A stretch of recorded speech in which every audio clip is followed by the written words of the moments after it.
What's up guys, Brent here with ElectricBikeReview.com, and today we are going over the FLX Roadster. So this is the third bike from FLX that I have reviewed so far. I started off with the Blade, which is their kind of highest end, really ridiculous mountain bike version. Went to the Trail, which is their kind of mid-level electric bike, mountain bike version, and this is their Roadster, which is kind of like a street bike in my opinion, right? There's, it's hardtail, there's no suspension in the front. And this is a good value buy. It's got some decent components with this thing. It's got a nice, pretty large battery. And one of the most interesting things about this bike is that with the motor configuration, you can actually go up to 40 miles per hour with the pedal assist or 25 miles per hour with the throttle only. Now, the caveat I think with that is, yeah, you can technically go 40 miles per hour, but it's only a 350 watt motor. So the reality of actually reaching that speed, I don't know. For me, that would be a really difficult thing to do. Maybe, more fit riders or just people who are a lot stronger, maybe you guys would be able to hit that speed more realistically. But one of the things I want to talk about kind of right out of the gate with this thing is something I've been mentioning with really the rest of the FLX bikes, and that is that, guys, these don't really fit into a normal category of electric bike, right? These aren't a class 1, they're not a class 2, they're not even a class 3 speed pedelec. This is like a class 4 unregulated bike because of the speed that it goes. And while that is a really cool feature, and I know a lot of you guys are going to really dig that, there are some cautions that I want to kind of throw out there with that. And I think first and foremost is going to be safety. Yes, I care a lot about safety. And right off the bat, 40 miles per hour, come on, that's really fast, no matter what vehicle that you're riding. Of course, that's going to depend on the individual rider's experience level, stuff like that. But at 40 miles per hour, of course, there's going to be a higher risk for a serious injury if you do get into an accident. So for me personally, I would definitely want to be wearing a helmet when riding this bike, maybe even a full face or a half face helmet.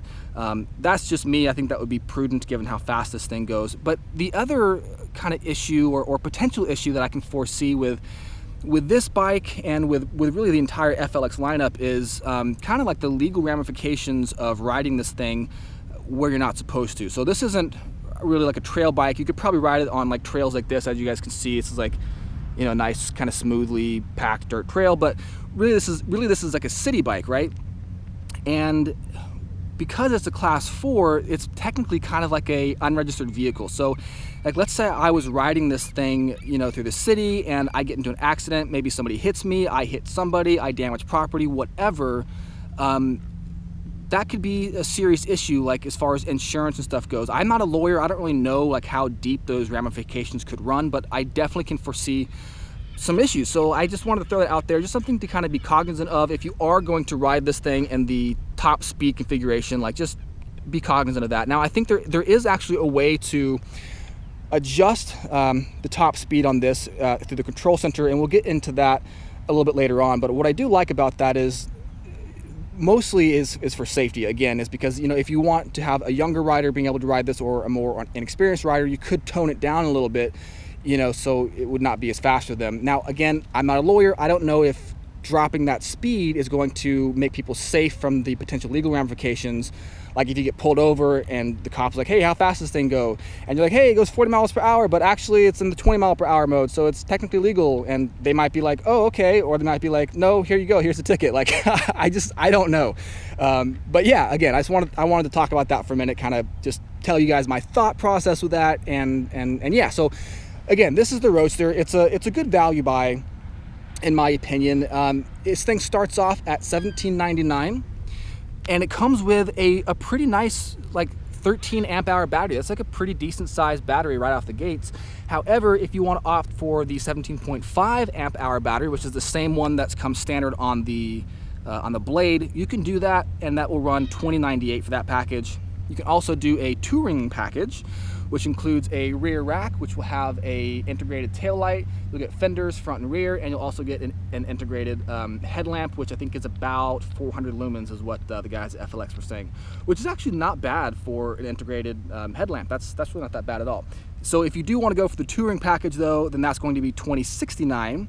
And then if you want to go for the touring package with the upgraded battery, then you're going to jump again in price to $23.68. Now, for me, I do dig that FLX has kind of these different options, but it's I think one of the coolest things about this bike is the value purchase for it. Like, you're getting a pretty good bang for your buck at, you know, how this thing is set up, and then when you start adding on all that stuff, it's increasing the price, and it's like, well, I mean, is it really a value purchase still? I don't know. That would be up to, you know, for you guys to decide. But yeah, the options are there. I dig that.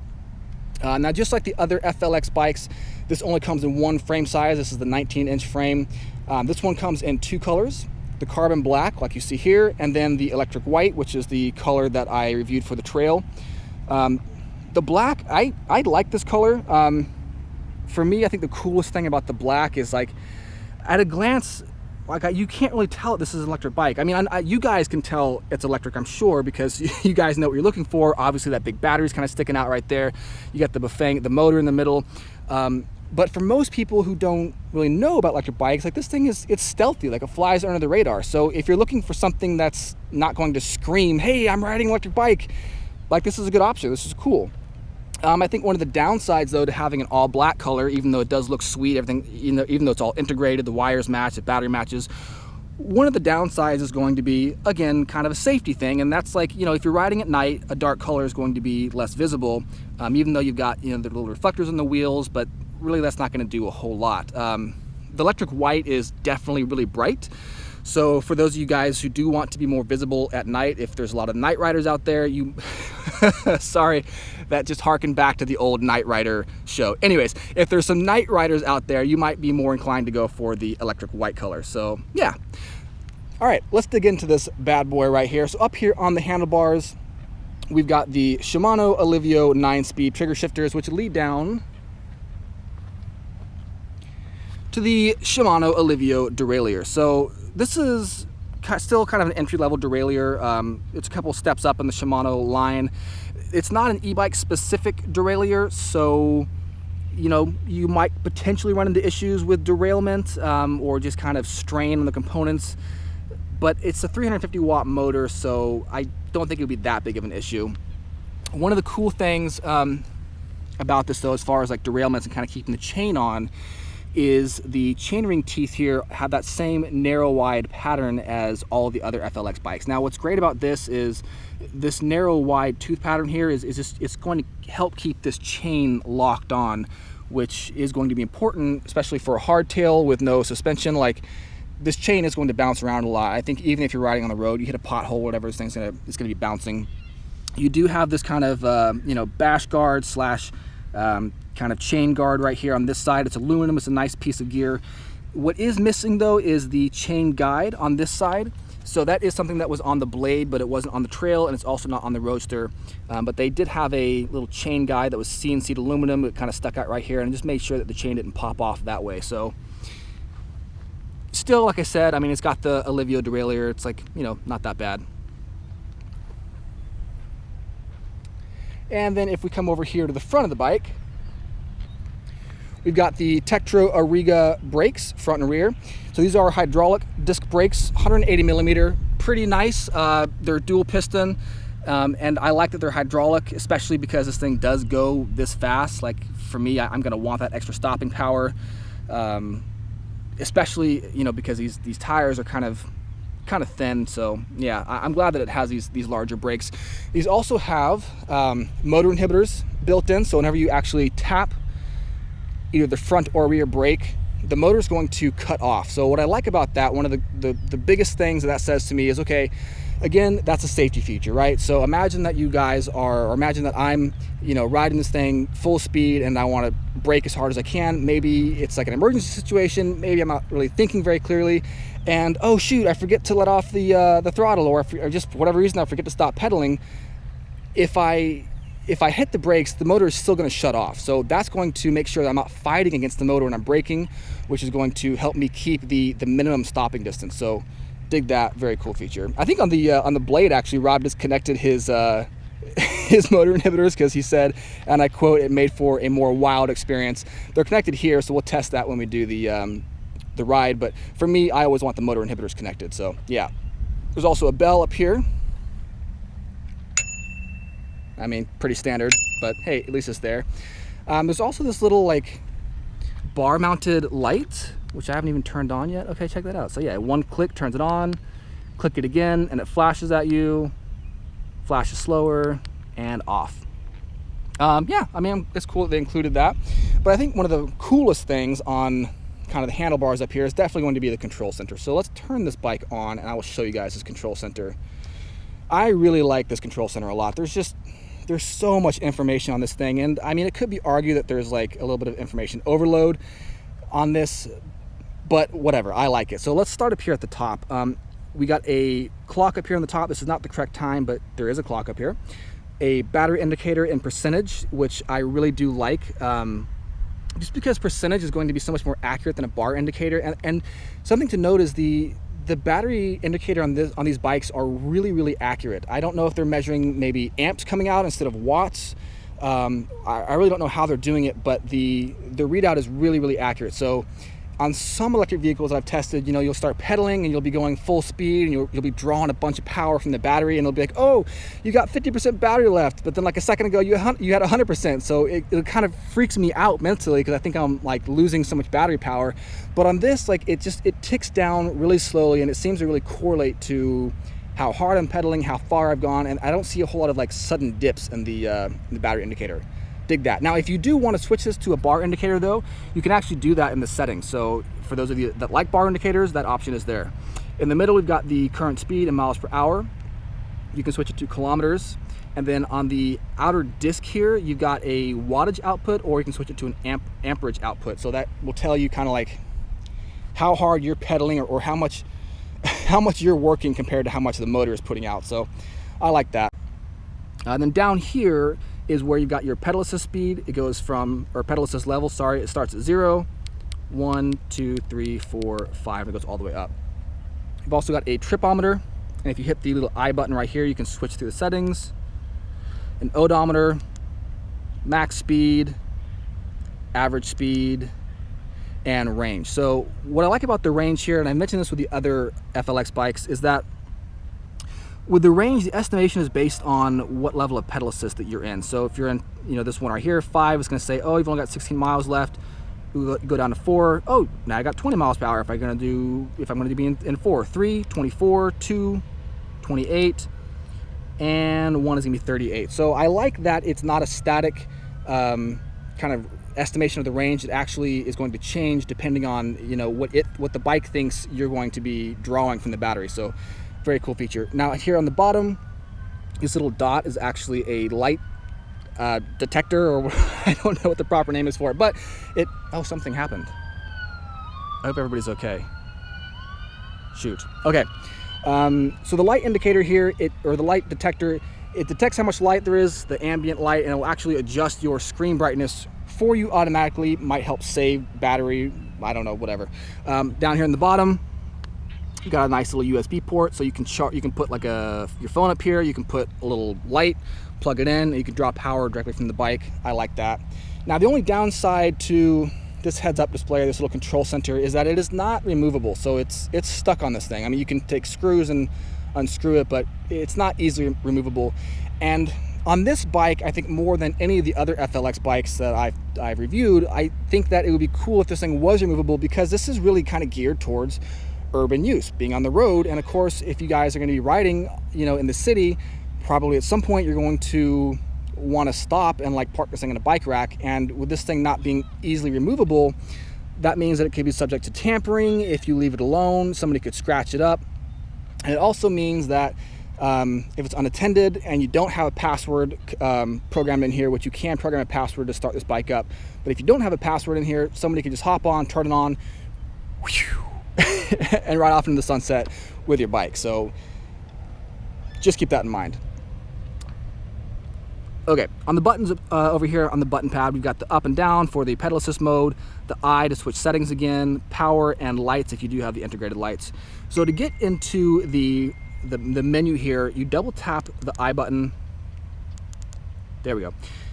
And you'll see we got display setting, information, and exit. So let's go to information, hit I again. Oh, nope, not that one. Let's go to display setting.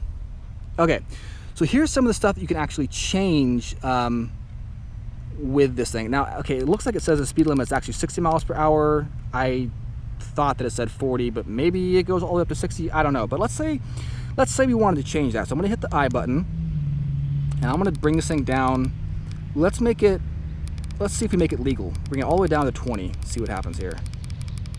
And then when we do the road test, we'll try to brake 20 miles per hour and see if the motor shuts off. So that's cool. Okay, now I hit I again, and so it just saved. And again, like I said, you can put a password in here. So we hit I, start password. I don't want to program a password into this just because it's not my bike, but you can do it. That's how you get into it. Go back up, go to back, press back again, boom, and exit. So there you go. That's a kind of a, again, kind of an overload of information on this control center, but I do like just how many options there are on this thing. So on the left-hand side here, we also have the throttle. Now, when the bike is stationary, even if it's on, if you hit the throttle, it's not gonna go anywhere. And I like that because, again, like, I'm gonna go back to safety again. There has been instances with other electric bikes where I've accidentally hit the throttle while it's stationary and the thing goes, whew, it just takes off from me. So I dig that you actually have to engage the bike. You have to be riding a few miles an hour for the throttle to actually kick on. Now, let's say that I wanted to walk this bike just slowly beside me. Let's kick the kickstand up here. You can hit the minus button, and if you hold it, it goes into walk mode. And it just goes like 1 mile an hour, and that's it. So I like that. I don't really know when I would use that, but it's just one of those features where, hey, I'm glad that it has it, and yeah, I'll take it. Let's see, let's go to this motor here real quick. So this is the Bafang motor. It's a 350 watt, 80 Newton meter motor. And one of the things I like most about this particular motor is they are so flippin' quiet, guys. Like, seriously, of all the motors I've tested, this is probably the quietest motor. And for me, it's kind of like it really goes with this overall stealthy look of this bike. I mean, you can pedal past somebody, and even when you're really hammering on this thing and the motor's giving you full output of power, it's pretty quiet. It's really hard to hear. And if you were in the city with like car noise and stuff, there's just no way anybody's gonna hear it. So I do like this motor. And this is a torque sensor on this thing,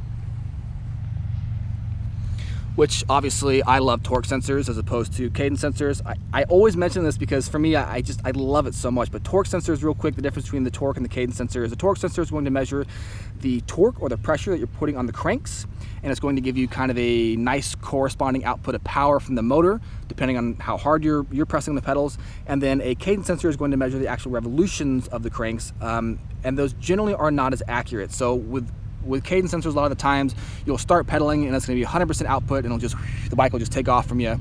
And also with cadence sensors, a lot of times you can stop pedaling and the bike will keep giving you it'll keep giving you power for like a half of a second or a second. With torque sensors, they're much more accurate, and for me, I like the fine control, because if I'm trying to navigate something, if I want to go slow, I'm trying to like navigate through like traffic or dodge a pothole or something at like a really low speed, I can be confident that if I want to just give it a little bit of gas, like, it's not going to get away from me. So I really dig that.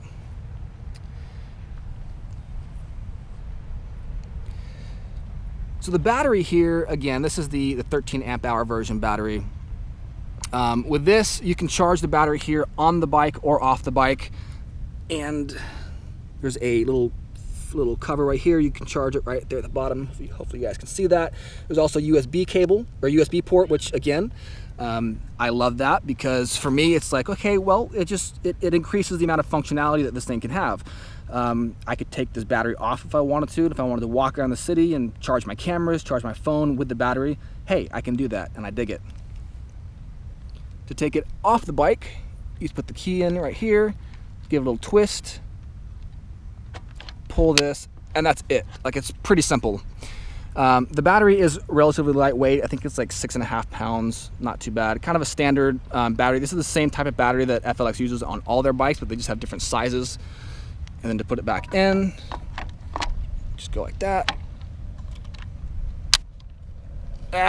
Might have to do 2 hands here. There we go. Cool. Yep, locked up. Also with these batteries right here, there's a little button on the top. So if you just want to get a quick kind of readout of, hey, how much battery do I have left? Like, estimated. Hit that. Oh, you really can't even see it. Okay, well, there's lights lighting up right there. It's a 4-bar indicator. 400%, 375, 250, and 125.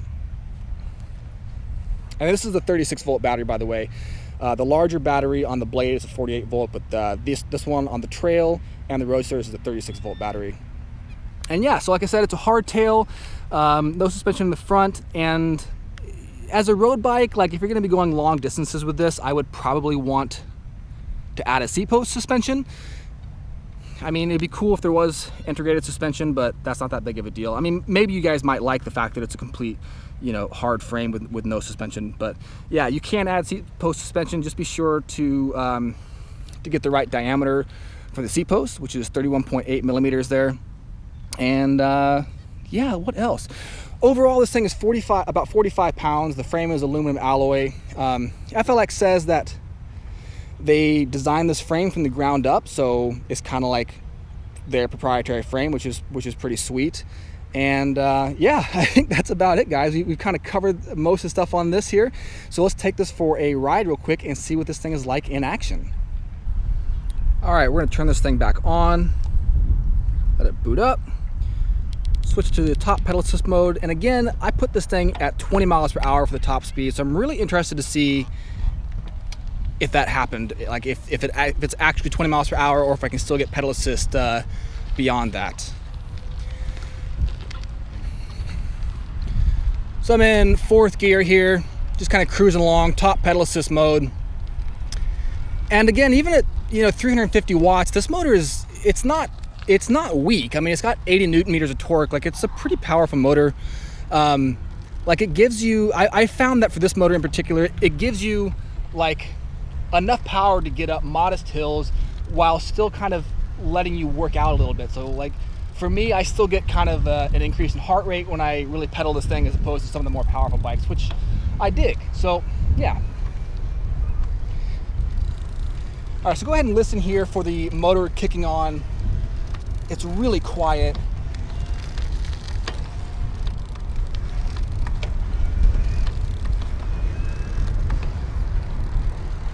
Yeah, that might be hard for you guys to even hear that it's so quiet, but it is really responsive. You start pedaling, this thing, it kicks on, you stop pedaling, and it stops just as quickly. Okay, so now I'm gonna do a little bit of a motor inhibitor test, make sure that function is working correctly.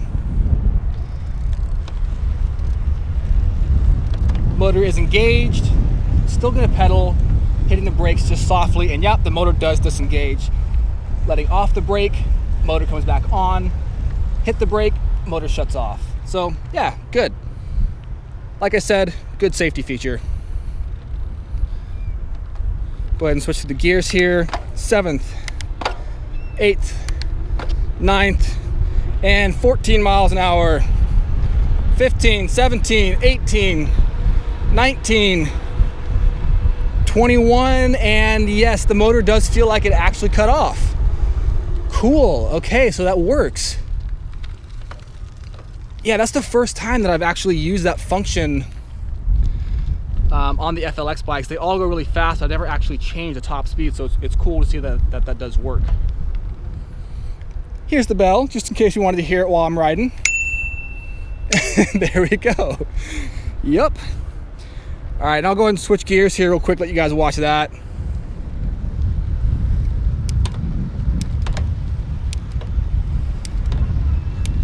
And back up.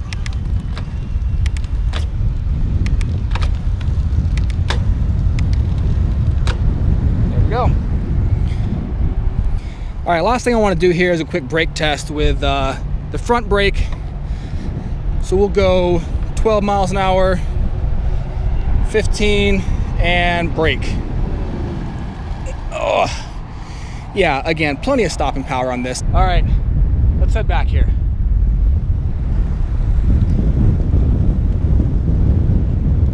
Miles an hour, motor still engaged. 17, going up a slight hill. There we go. All right, this is good. And we'll brake here. Whew, cool. All right. All right, there we go. So, again, guys, this is the FLX Roadster. Cool bike, good value buy. Again, I just want to reiterate just the potential safety and legal ramifications of this. As you guys saw, I was able to lower the max speed on this to 20 miles per hour. Again, I'm not a lawyer. I don't know if that's going to matter like in the eyes of the law, but I like that you can do that. Most notably, like again, if you want to have younger riders ride this thing, or people who are just not that familiar with bikes in general, like being able to lower the top speed is a cool feature. And yeah, that's about it. So for the full write-up, head over to ElectricBikeReview.com. If you guys are going out to ride safe and have a good day.